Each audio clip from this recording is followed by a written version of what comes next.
Welcome to another Docs community group call. I think we're gonna start as usual, in which like I just share my screen and we go through what has been done since the last meeting. So let me here share my entire screen. I have no secrets for the Docs community group. And we are in, what day is today? I guess this will show me. Yeah, here today, perfect. Something that I like about this meeting is that whenever I read what was the last time we did, what was the last thing we did, and then like I read the new thing, I'm like, oh, okay, yeah, okay, we actually did something. Like we actually did some progress. So last time we were talking about like a huge reorganization of docs, which basically went from like making sure that whenever you enter in build and I don't know, chain abstraction, meta, like relayers, suddenly you have like build, chain abstraction, meta transactions, and like all of the URLs go with like the topic that you're browsing. This is good for like different reasons. And after that actually, I think that work ended up like expanding for like a week more. And the newest thing that we did into docs, and this is very nice, like I really like it, is the introduction of this code explainer, I think we call it, which basically like a new way that or a new tool that we created here in house. Of course, like based on like everyone that knows it like will know that this is basically very hardly inspired on Stripes docs. But the whole idea is that we have a new tool in order to better explain code. So basically, we also implemented this hide button here, so you have more space. So the whole idea is that now we will have the concepts here, and we can go explaining them. And as we go scrolling, it will show you like which parts of the code are actually related to this new concept. Do I have a lot of background noise, by the way? I don't know if... It's okay. It's not that bad.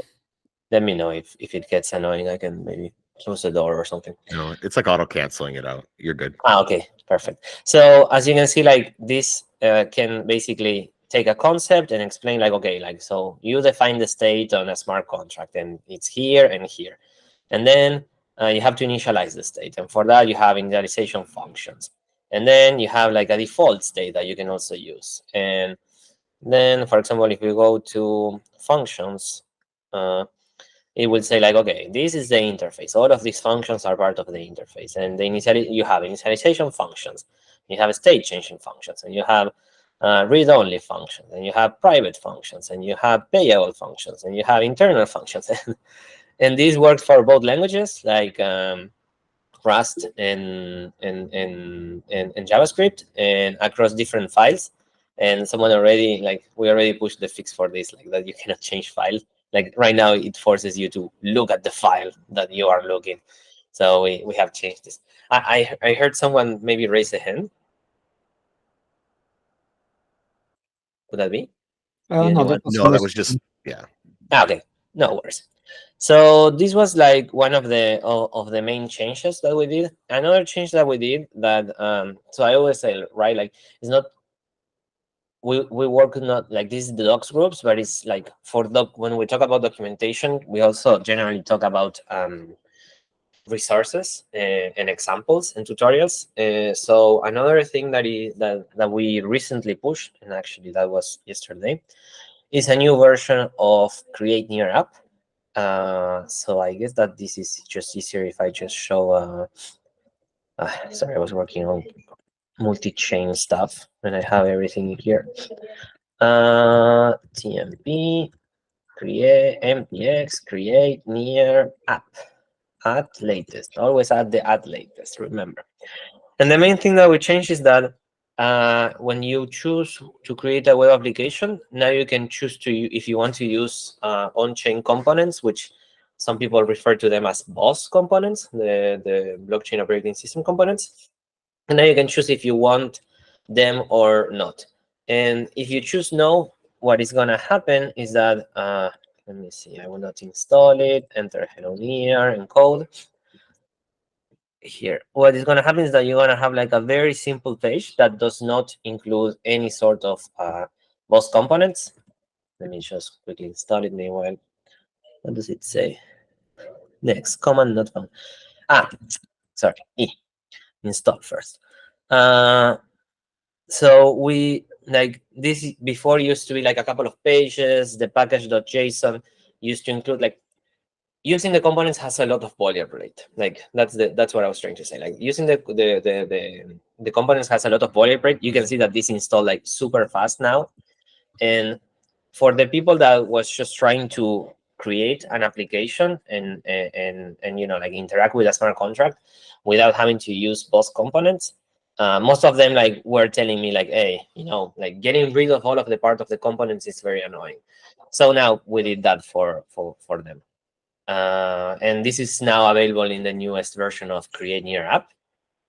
So people can choose what to do. And this has two good things. One is like for the users, it's going to be better because now they can create applications that they can choose if they want the components or not. But also this is very good for us because now we can actually keep track of how important are components for users. This is a conversation that actually started after the people at Dev have made the interview with Eugene, and he was saying like, yeah, if I have to do this again, maybe I will do it in a different way.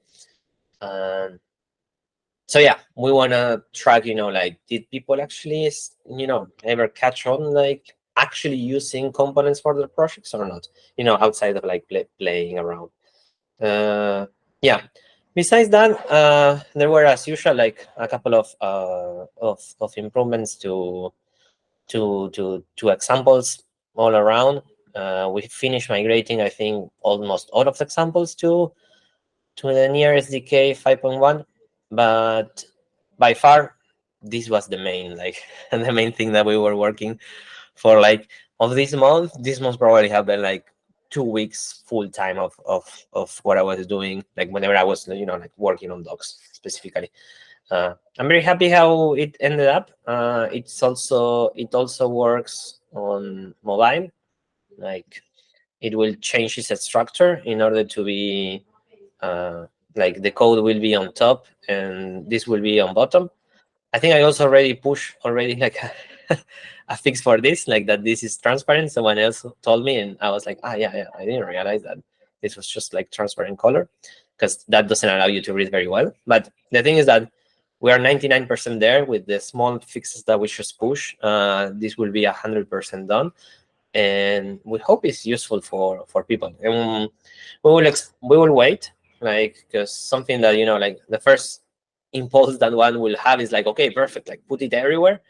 But actually, I want to see what feedback do we get from the community. Like, was it useful? Maybe it's not. Many times, like, it's cool, yes, but I want it to be educational. If it is not cool and educational, that's way better than being cool and not educational. So yeah, and with that being given, we can switch to like a more general discussion if anyone has any questions or anything to say. Yes.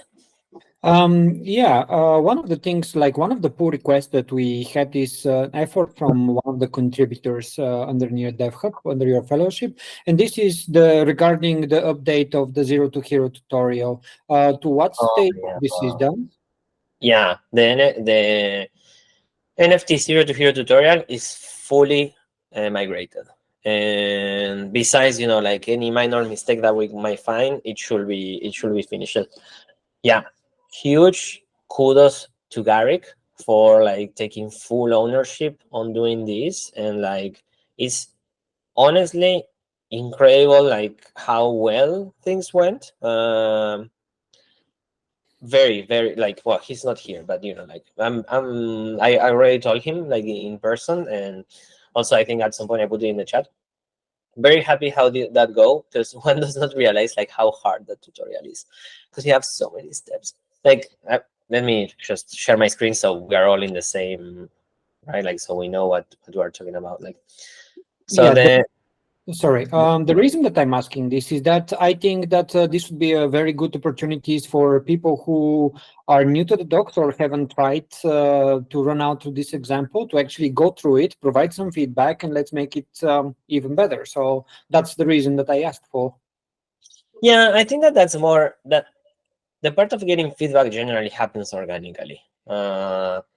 Whenever this is something that I always say, right? Like that the feedback, the things that you need to fix, they will generally arrive organically because someone will try it and find a mistake and then like give us feedback or start asking questions through Discord or something like that. So yeah, I mean, we can always I think that when we finish migrating it, I made a call saying like, hey, please everyone try it. No one does. And I will not want us to end up in a system where we pay people to try our docs or something like that, or like we can encourage them. Right now, we don't have any sort of system to just give them, how do you say, like, not rewarding points, but, like some sort of reward points that is just like, you're an amazing community member. That's something that we should work on, maybe. Yeah. But anyway, like before continuing with that, this is fully migrated, and this is a lot of work. Like you just have like 1, 2, 3, 4, 5, 6, 7, 8, 9 pages, like a whole marketplace, royalty, and the smart contract. Let me see if I find any piece of code, because then the code will take us directly to the smart contract. Minting, for example. Yeah, and this is a huge repository to take into account, like a huge one, and everything is tested, everything was migrated, everything was improved. We even changed how the marketplace works, and like we had like a few tweaks. This was impressive, honestly. Very, very happy with that. Yeah, sorry. So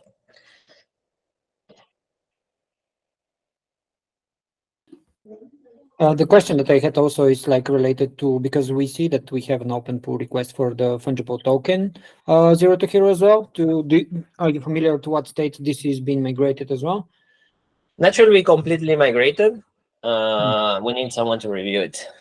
So if it is me, it's gonna take some time for me to sit down and review, because I don't know if you saw the pull request, but it's it is huge. Yeah, it's pretty big. And the problem is that this was also Garrick doing it. The problem is that this is not something that you can migrate, step by step. You need to migrate it all together. And then someone has to sit down, and this takes the review of the NFT tutorial took me 2 full days almost, because it's not just about, if you're doing the actual review, if you're doing a real review, you go, you look through the code, you make sure that the logic is safe. It's not just seeing that the translation from SDK 5 to 5.1 matches. I remember that while we were doing the migration of the NFT tutorial, actually we were like, we need to change the marketplace, because this and that, this just doesn't work.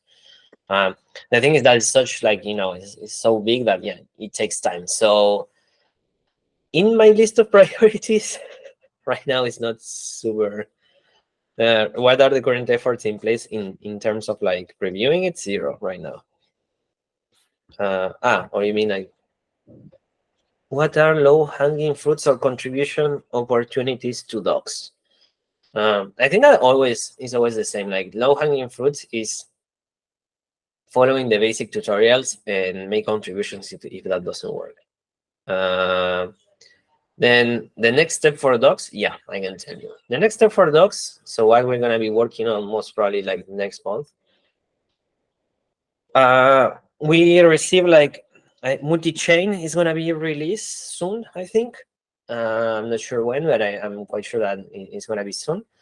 And we had reports of some minor, errors in some of the examples that we had, and also opinions on how we could improve the documentation. So that's for sure going to be one of the main focus points that we have.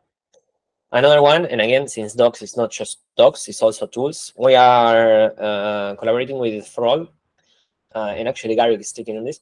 we're collaborating with Frol in order to bring the two CLIs together. So basically, Garrick is taking time to take the interface of the Near CLI and implement it completely in the Near CLI RS. So the whole idea is that at some point we say Near CLI doesn't go anymore, like the current one, just update to Near CLI RS, and every single command works. And I was thinking that one way that we can approach this is as saying like, okay, the Near CLI RS has like a verbose interface, an interactive interface, right? Like you can go and be interactive. You can put like the whole command in case you are very verbose and you want to be, very exact on what you want to run. And then you can have like, the brief version where you just do near call something, near view something, near add key something.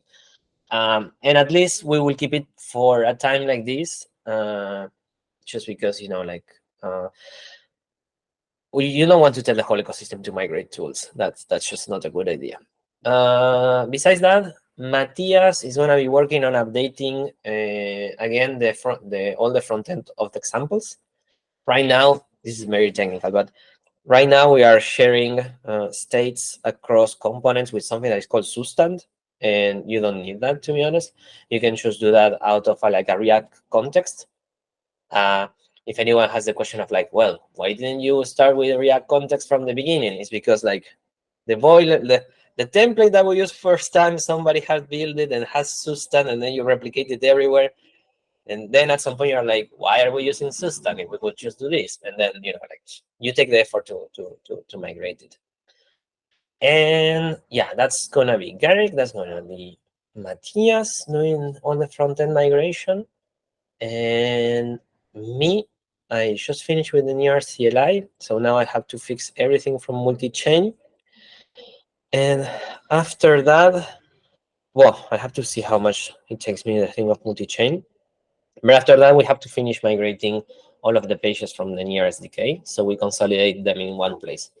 So hopefully, next time we meet, I will have the news that both Near CLIs are now one CLI. The 3 pages for the Near SDK are now one page. And all of all of our examples have like a proper front end. Yeah, that would be amazing. I'm actually working on the consolidating, or at least suggesting a consolidation of the SDKs with the Rust SDK pages, so we don't have them in 3 times. And like even to me, where I pretend, I don't know, I say that I'm more or less familiar with the docs. Sometimes it's very confusing of like searching and what is migrated and what's not. So I'm quite sure that at the end, when we end up with one consolidated place for like source for docs, this would be pretty helpful and like easy for developers in general. Yeah. A general idea that I would like to achieve by the end of the year, because it's long term, is that most of the places are in one, there are no pages that, how do you say this in English? There are no unnecessary pages in docs, because the problem is that every single page also adds noise to the search bar, right? Like when you search, it will search by words.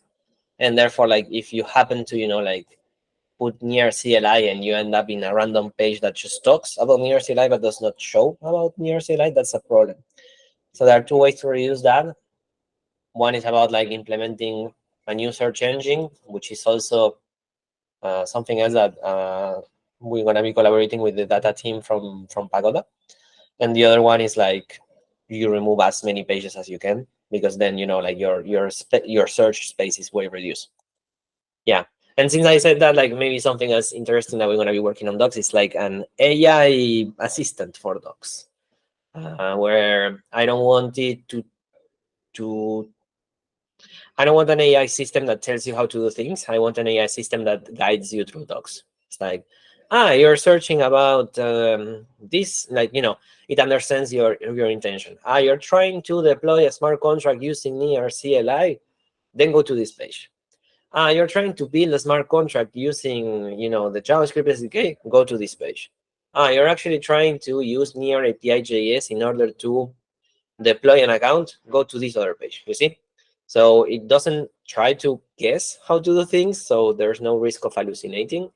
worst case scenario, you're gonna end up in the wrong documentation page, which is already like 70% better than copying pasting code that will never work. Yeah, so that's another, but this is not gonna be the next month. This is gonna be. That's a very interesting concept. We recently had a proposal for something similar into the proposals of Near DevHub. And one of the questions that this proposal raised is like, if we are to train such kind of model, be it even for providing docs, how relevant this would be, and like how easy it would be to retrain it, because docs are changing, links are changing, and so the APIs are changing. So how do we ensure that such kind of effort is up to date? Well, in this case, the codes, like the docs could be changing, but what is going to change mostly is the content and not the intent, right? So that's also why, like, everything is related. This is also why we went through last month this major reorganization of docs, because like from now on, if you are trying to build a smart contract with Rust, you should always go to build smart contract Rust, right? Like, or it's not like that right now, but like that's kind of like the idea. If you are trying to deploy something, it's like build smart contract deploy.